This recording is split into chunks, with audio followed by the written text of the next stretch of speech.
Not at all. Thank you. Thank you. Got it. So when I wrote Never Eat Alone, it was right after coming out of Starwood Hotels. I'd been the chief marketing officer of Deloitte. I'd been the chief marketing officer at Starwood. Yikes. And it was a pivotal time. I was just going in to being a CEO of a tech company. And I really, at the time, was trying to decide, and I was selling that tech company, by the way. So I was trying to decide what I wanted to do next. Obviously, I had a huge amount of success because of my relationship and my relationships, which opened up huge opportunities for me. Right. The benefit was that I knew I didn't have to go back into big companies. I knew that my relationships, my network, so to speak, were robust enough that it could support me to run my own business. And that's the direction I chose to go. But my business never had anything to do with the book of Never Eat Alone. You know, were you, I'm sorry, I don't know this. Were you a marketing consultant for, that's the business? It was growing entrepreneurial ventures and marketing? No. So I started a company called Ferrazzi Greenlight 20 years ago. It was, started it on April 5th. So I just celebrated 20 years of Ferrazzi Greenlight. Oh, congrats. The intention of Ferrazzi Greenlight was I wanted to focus on what I called the human capital side of growth.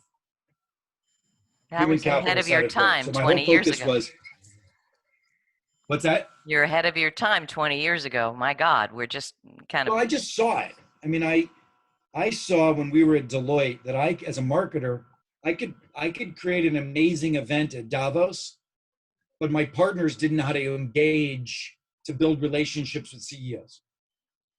Wow. Right? That was a human capital problem, not a strategic problem. Wow. I saw at Starwood Hotels us put a W Hotel banner up, but we still had the same converted unionized employees from a prior owner that had no give a damn about our brand and didn't give a damn about our clients. So I saw, again, the human capital side of growth. So I wanted to create a company that focused on the human capital side of growth. And most of it was in coaching of sales organizations. Because I could get a quick lift in revenue by the work that we did.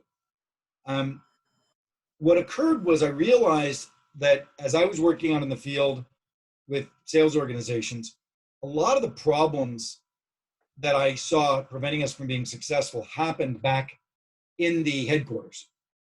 You know, the sales organization head didn't get along with marketing, didn't get along with product, didn't get along with technology. And that bullshit created the problem at the essence of us being able to serve customers. So I started saying to my sales leaders, I said, listen, give me a stab at, give me an hour on the executive team's agenda. Let me talk to them about what we're seeing in here. And I started getting that hour, and I started going in, revealing to them how their behaviors were stopping customer satisfaction. And next thing you know, that became our business. So today, we almost solely our business coaches executive teams through transformation. That's what I do. I don't do executive coaching. I wish this could be our podcast if you want to be on my podcast, but we'll do that another time. Can I ask you a question? Yeah. By the way, you're welcome to take this recording and release it as a podcast. I would love that, but maybe Evelina's that image there, we wouldn't want that for the podcast. What do you think? Okay. I'll take that off. I'm sorry. I'd love to have you on. I don't mean to. No, you guys are constantly frozen on this. Oh. So I went on audio for that reason, because Well, hey, Evelina, why don't you do this, dear? Hey, Evelina, you can go ahead and drop off. We're good. We're good? I'll Kathy's not an asshole. I know you got to protect your time. It's nice to meet you. I'd love to too. Level. I would love that. So I'll get in touch. Awesome. Awesome. So Keith, you want to do this for 20 minutes? And what I would do is just change out my microphone. Do you mind? Sure, no, go ahead. And then what you can do. what I'd love you to do is, I don't, obviously we're not making this promotional, but at the end I'm going to say, where do we learn more, and you're going to tell me what you want to make sure that we're talking about. Okay. Let me plug this in. While you're doing that, who is your typical audience so I can speak to their audience? It is mid to high level professional women. That's who it is. Is that your world at all? Well, half of my clients are executive women just because they should be, Oh, good. I love to hear that. All right, let's see here now. Hey, Kay. All right. Let me just make sure can you hear me well? It's a little less loud than it was. All right, hang on one sec. Doesn't sound like it's going through the mute mic. It sounds like it's going through something else. How's that? Is that better? That's much better, yeah. Thank you. I did a whole one not knowing that. Are we good? Yeah. And recording. Okay, beautiful. Awesome. So, tell me that version again of what you did, if you don't mind. And what I'm going to ask you is, it almost sounds like you're a therapist at heart and someone who studied communication and studied human dynamics and power. So anyway, you're going to talk to me all about that, but tell me a little bit about, so you were head of marketing for Starwoods, for Deloitte, massive. Tell me about that again, Keith, if you don't mind. Sure. Progression. Thank you. Absolutely. So if you spin back a number of years ago, I wrote a book because I found that the relationships in your life are the number one predictor of opportunity and success. And for your audience, I would say that is as true today as it ever has been. And one of the things that I've been blessed is being invited to a number of women executive groups, et cetera, because of this book. We all know that our relationships and our network is so important. So the first thing I think is most important for executive women to recognize is that sitting around you are a set of other executive women that are the lifeblood of your success. That should, what I call, I created a word that I've just announced in my new book, Leading Without Authority. And the word is called co-elevation. It's when a group of people commit to a shared mission, but they also commit to each other, to going higher together. Beautiful. And what I love to do is when I'm invited into women executive networking groups or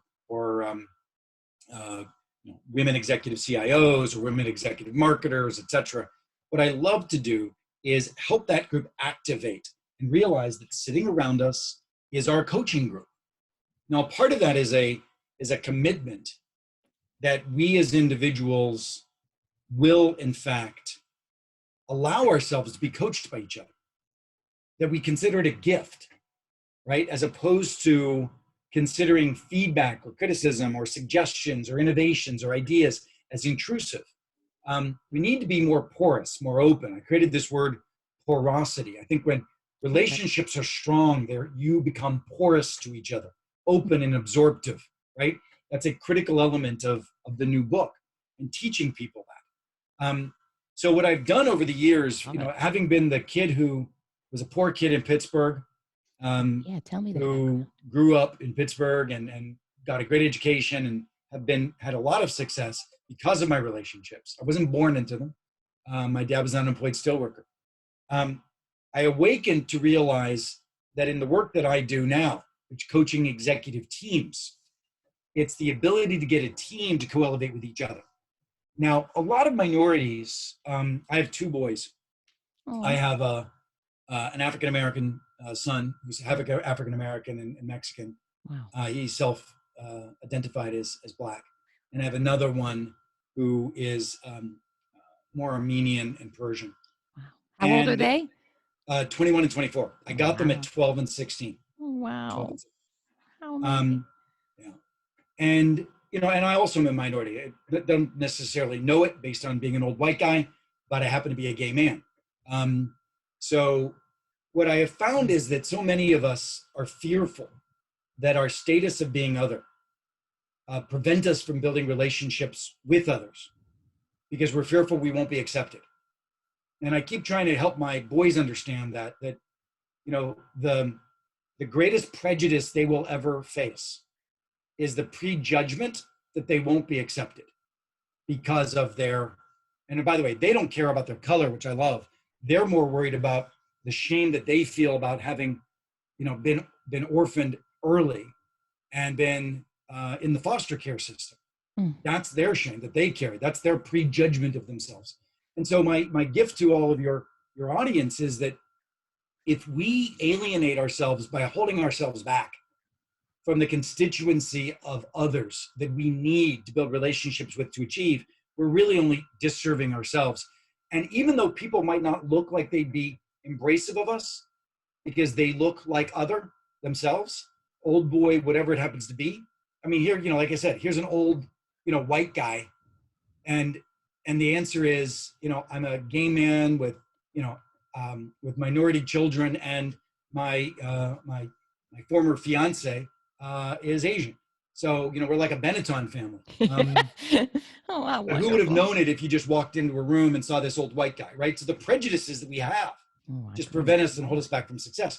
Now, this same prejudice, and this is what I try to teach in my new book of Leading Without Authority, the same prejudice exists in functions and divisions. Oh, those salespeople, all those marketing people, all the finance people, the HR people. What stops us from being co-elevating in an organization, stop us from finding value in the interdependencies of teams. So as leaders, and all of your clients are leaders, what I want your clients to realize is that your job as a leader is not to lead as an individual, but instead to foster the environment of co-elevation among your team. That's the key. Your team needs to become co-elevators of each other. And that's the principle of the new book, which is called Leading Without Authority. Now, I got questions for you, Keith. I got questions. All right, good. So, and if I might push back a little, but I know you'll be on it and answer it perfectly. When you talk about porousness. So I'm going to talk about women as different from men, and please, everybody knows me enough to know I'm not painting every woman with the same brush or every man with the same brush, but I interviewed a wonderful, renowned author, therapist, Terry Real, about patriarchy, that we live in a patriarchal world, and it's the water we swim in, and we're the fish. And, there's a whole definition of that. But two things. When you talk about we need to be more porous, what I teach a lot of women is you need to be less porous. And this is what I mean. In our world, women's boundaries we're not trained to have the boundaries that men are trained to have. So if I said to you, you report to me, and I said, that was a stupid way you held that meeting, you might go, well, F off. It was fine to me. Women tend to internalize that much more than men. So I do think we have to look at how do we I'm about to do a webinar on spirituality and small business success. And what I mean by that is coming from the heart, coming from the spirit. And the heart and the spirit aren't about your ego and aren't about defending yourself. But I would love to know all that to say, what you talk about is what we need to aspire to. But in working with narcissism, as a therapist, I saw narcissistic personality disorder. There's a lot of narcissists in leadership. Can I ask you to get real with me and tell me, what do you see are the two biggest barriers to doing what you're talking about, right? Well, I think the first one is the fear of being hurt, the fear of taking risks, the fear of inviting people into co-elevating relationships. And the biggest barrier of that being hurt is often not emotionally, but it's about loss of turf. The belief that if I invite you in, I will lose something, right? I'll lose power, I'll lose authority, I'll lose resources, you'll get under the hood, you'll criticize me, all of these fears of loss, right? Now, my problem is this. Not to suggest that the world isn't made up of people who will do all of those things. They are. But the Gallup organization found that we're really only talking about 5% of the population that is actively disengaged in that fashion with people. But we are also talking about more than 50% of people look like they are, because they're all walking around fearful that they're not resilient, they're not open, they don't look like they would be embracive of this, right?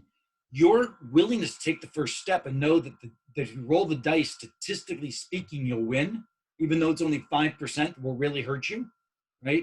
Statistically speaking, you'll win. your willingness to roll the dice stops people. Now, let me add one thing to that calculus. The world is now requiring you to be so much more innovative than ever before, so much more breakthrough in your solutions than ever before. If you stay isolated and if you stay in your silo, if you stay in your swim lane and you don't invite other people in to co-create, you will be mediocre. So, number one, I don't think the transformational pressures in the market allow you to be isolated anymore. The new normal is you have to be inclusive. Diversity and inclusion is needed for great decision making. But if you don't open yourself up to be inclusive, you won't tap into the value of it. And then if you do it, just know that the likelihood of it backfiring is very slim statistically. Now, you do have to get better at it because a lot of people reach out for co-creation and it looks like they're reaching out for buy-in. Let me make that distinction. I don't believe in buy-in. Buy-in means I've created the solution, I'm going to sell it to you. Real co-creation is an art form that I teach in the new book, Leading Without Authority. And it teaches you how to incrementally invite people into co-creative environments. And how do you set up the ground rules for that, et cetera. This is. Oh my gosh, I love it. Can I riff on this for 2 seconds? Please. While it may be that 5% only are going to be who hurt you, the people I hear and what I lived through, there was a lot of hurt, a lot of narcissism, gender bias, mistreatment, sexual harassment. So what I would say to that is, while it might only be 5%, but I don't think women tend to agree with that, what we have to do is get better at when we are hurt. We need to be more resilient. We will get hurt. I mean, look at any relationship we've ever had. There's hurt. Stuff happens. I was about to say another word. We do have to strengthen ourselves so that we're not flattened for the long haul. That's power gap number 7 of mine, that we still allow past trauma to define us. So I would say that for anyone who says, boy, the hurt that I've gotten in the workplace is a heck of a lot more than 5% of the people. The other thing I want to ask you is about this co-elevation. I think I even heard you talk about this maybe. I've got a big following on LinkedIn. It's a big thing for me. I adore it. It's the cocktail party in the sky to me. I love it. But what I hate is if someone reaches out, which happens maybe literally 10 times a day, found you, you look impressive, and I can see they help coaches, high ticket items, blah, blah, blah. Sometimes I'll give them the benefit of the doubt and accept. And then instantly they're hitting me up. Can we have a call? And they're talking about themselves. Cripe. Isn't that what you probably see with a lot of sales teams and marketing teams that you work with? And when I have pushed back and been snarky, people have said, you're wrong. LinkedIn is a sales tool. Yeah. Can you talk about the predominance of people, Keith? They don't get it. They don't understand what it is actually to build a relationship. Can you talk about that? Well, it's chapter 3. It's chapter Oh, good. Chapter 3 in here. I think it's chapter 2 in there, and it's leading with generosity, leading with service, which you did in our call. We're 1 second into it, and it's so important. You lose nothing by leading with generosity, and I've made it a way of life, and I teach executives that in a world where you don't have authority and control to do extraordinary things, you don't have enough resources to do everything you want to do.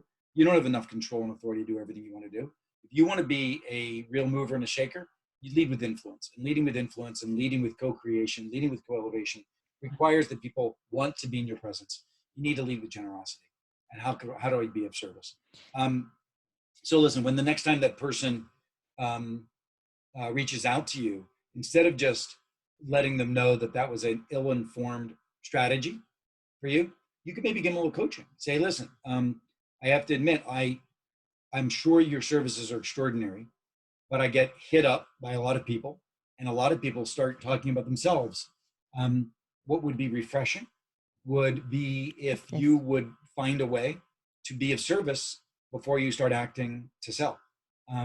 Just letting them know that little, but how beautifully said. It's not a slap down. That way it's a coaching tip. It's a coaching tip, not Love it. down. I will do that. I swear to you, I'll use that language.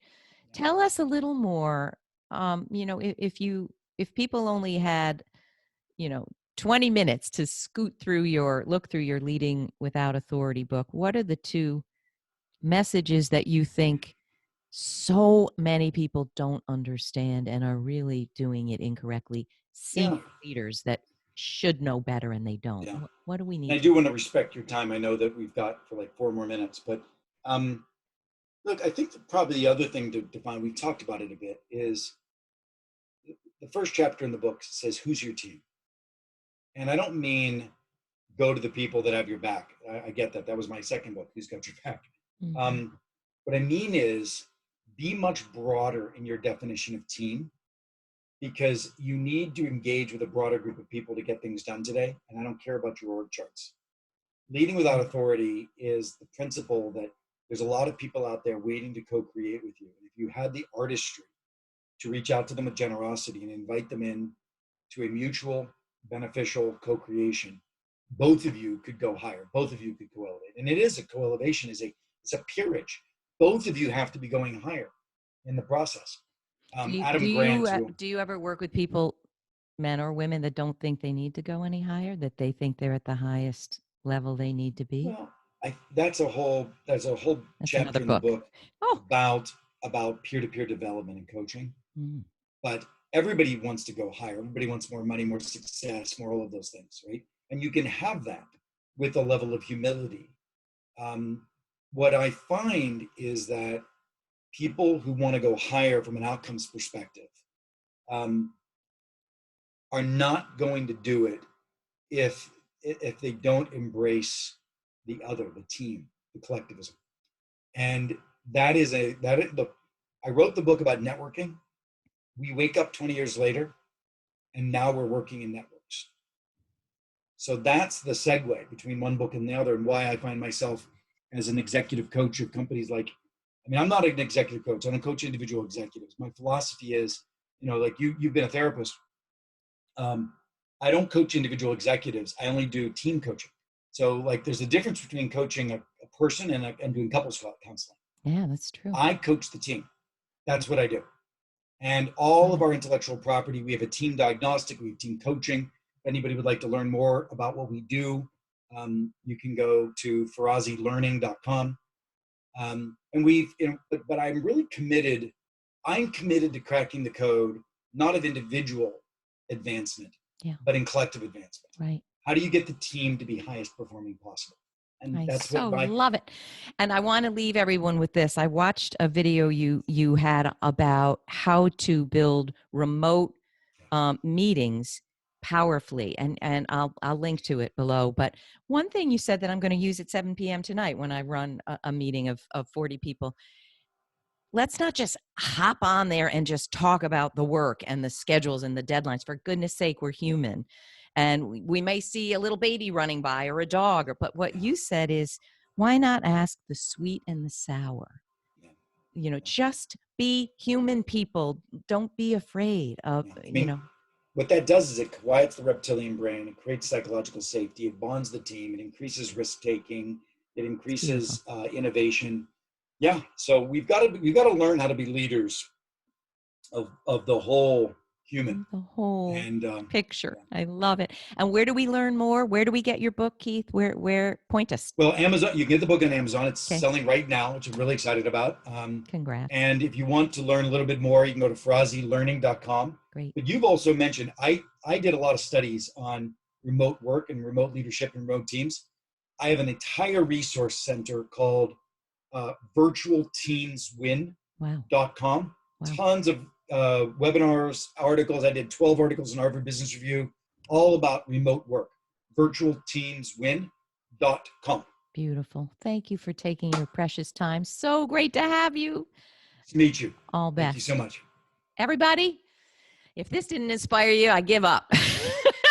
Let us hear what you think. Let us hear what your challenges are about remote working, about leading without authority. We're here to help. Let us know, and have a wonderfully brave week. See you next time.